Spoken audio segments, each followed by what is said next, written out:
Good evening, Dad. Where have you been? It's 7 o'clock in the morning and it's a school day for goodness sake. Group study po. At sino naman kasama sa group study na yan, ha? Si Sina Horty po, Dad. Liar! She called 5 hours ago. She was so worried you're not answering her calls. Are you fooling around, Marco? You're 20 years old. You're acting like a 15-year-old spoiled brat. How can you manage your business? Pero Dad, you know that I don't want to be a businessman like you. I've been telling you from the start that I wanted to become an artist. But Punyeta, Marco! Punyeta! You are a Sandoval and Sandoval do not end up as losers! I'm doing this because I wanted the best for you.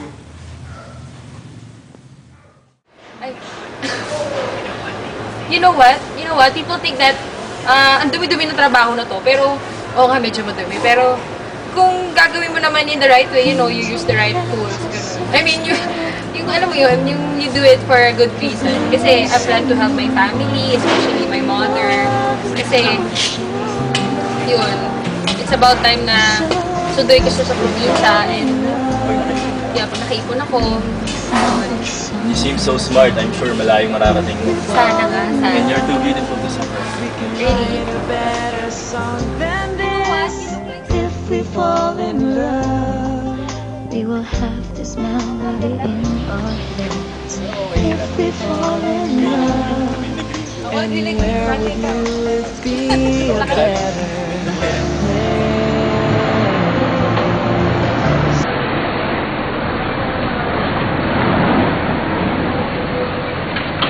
Are you cheating on me, Marco?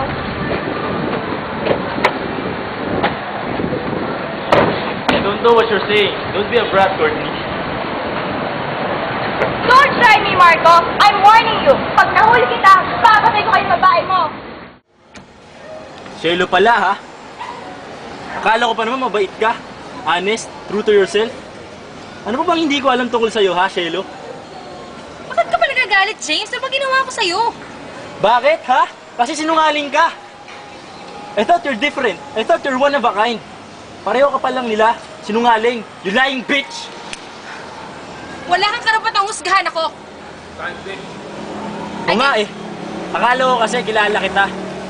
Sino ba yung parati mo kausap sa phone? Ha? Wala ka nang pakialam Kontak mo doon, din okay? ba yun? I can go out with anyone I want. This is a free country. Wala kang pakialam. At wala kang pakialam sa background ko dahil kahit kailan hindi ka nag-share ng something tungkol sa buhay mo at ako. May karapatan akong itago kung ano yung gusto ko, okay? Marco, hello? How did you know my real name? Oh. Bakit mo kilala? Tingnan mo, sino ba may sikreto sa atin? Di ba ikaw eh? Hindi luwag ganito. Hindi tayo sa eskwelahan. Wala tayo sa bahay. Alam mo kailangan reputasyon sa eskwelahan ko. I can't afford to lose my job. Ito naman, naglalambing lang eh. Namiss lang kita. Sige na nga, alis na. Oh, baby. I can't afford to lose my job. Pero I'll tell you if I lose you. Talaga? Siyempre naman. Alam mo, ang gusto ko sa'yo, yung bubulaklak ng dila. Yeah. Sir? Nadine! Sir, ano to? Ay, anong ginagawa nito, Celine? Sir, I was supposed to pass paper earlier sana so I could get it back in case of corrections. Pero, may nag-consult na palang iba. I guess babalik na lang. Celine, let me explain! No, Nadine, you don't have to. Let me explain, You're not Celine! God consulting, right?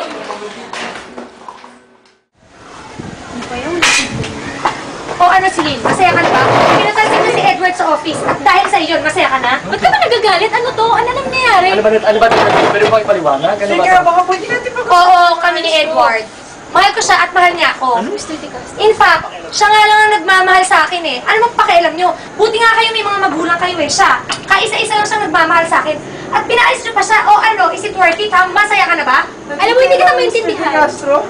Huwag ka magpapakailan. Hindi kita maintindihan. Wala akong sinasabihan kahit na sino. Oo, nakita ko kayo pero hindi ko... Wala akong sinabihan. Huwag ka nang magmaang-maangan. Ikaw ang nakakita sa amin sa office. Siyempre, isinubo mo kami sa dean. Ano, masaya ka na? It's not her, it was me! At saka bakit ba? Malandi ka naman talaga eh! Tumigil ka na, mas malandi ka. Walang hiya ka. Uy! Teka! Teka! Uy! Ano ba? Yun na yata ang pinakamadramang eksenang nasaksihan namin sa buong buhay namin. Sino ba naman ang mag-aakala na sa kabila ng ordinaryong pagpasok at paglabas sa eskwela ay may mga nagtatagong lihim na bumabalot sa pagkatao ng bawat isa. Little secrets kumbaga. Lumipas ang buwan at mga araw. Lahat kami nakagraduate na. Si Marco, ayun, presidente agad ng kumpanya. Nag-retire na ang daddy niya kasama ang bagong nitong asawa. He married Courtney, bakit? Walang choice. Alam naman niyang iyon ang gusto ng papa niya at mahal na mahal siya nito. Pinatawad siya ni Courtney sa lahat ng kasalanan niya dito. Kami naman ni Celine, nagtuloy ng law school at oo, magkaklase pa rin kami. Talagang ayaw kami paghiwalayin ng parents namin.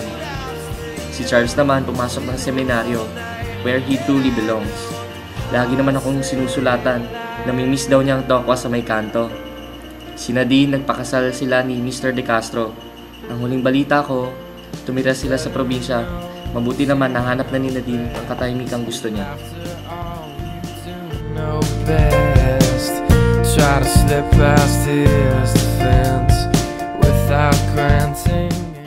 Makalipas ang ilang taon, nagkita-kita kami muli.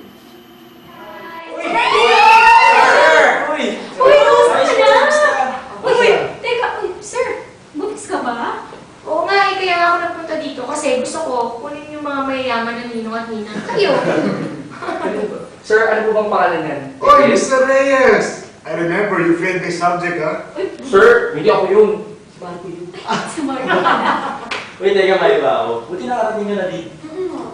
Oo nga kasi gusto kong kuhanin yung mga mayayaman na ninong at ninang ang mga kaibigan naman. Diba? Girl, sorry ha. Ano ka ba? Matagal na yun, don't spoil the moment. Kalimutan na natin yun. Drugs. Mga pala, na-invite ko kayo dito kasi alam niyo na, namimiss ko kayo guys. Oo nga, bakit mo Mashi ah! Wala lang, namimiss ko lang kayo guys. Tsaka ngayon yung dating ng dad ko from the States. Kasama yung bago kong stepmom. Aba! You mean after 3 years? Ngayon mo lang makikita yung stepmom mo? Oo nga, tagal na. Wala, ganun talaga si dad. Kilala nyo naman, malihim. Tsaka hindi kami close. Kaya hindi ako magtatanong kung hindi niya pakilala sa akin yung babae. Han, here's your dad na! Ganda mo yung ayos. Wait. Wala akong Good evening, sir! Good evening. Anak, I'd like to meet Shelo, your stepmom. Oh my God! Ay, it will come as a surprise to you kasi single ko lang. Pero nagkakaintindihan naman din eh. Di ba? Hindi naman mahalaga. Hi, Marvin. Hey, kuya! Teka, magkakilala kayo? Kain muna tayo? Tara? We never had a chance to talk. I know. Teka, hindi ko alam where to start. How will I call you ba? Siguro first name basis na lang. Yeah. Tara, honey! Kain na tayo! For a while, sunod ako dyan. Yes, now. Sige. Ay, Marco, you know one thing that I learned from all of this is that hindi lahat ng gusto mo makukuha mo.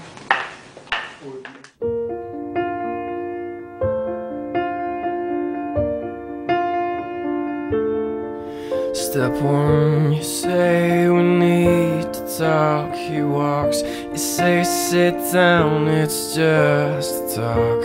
He smiles politely back at you. You stare politely right on through some sort of window to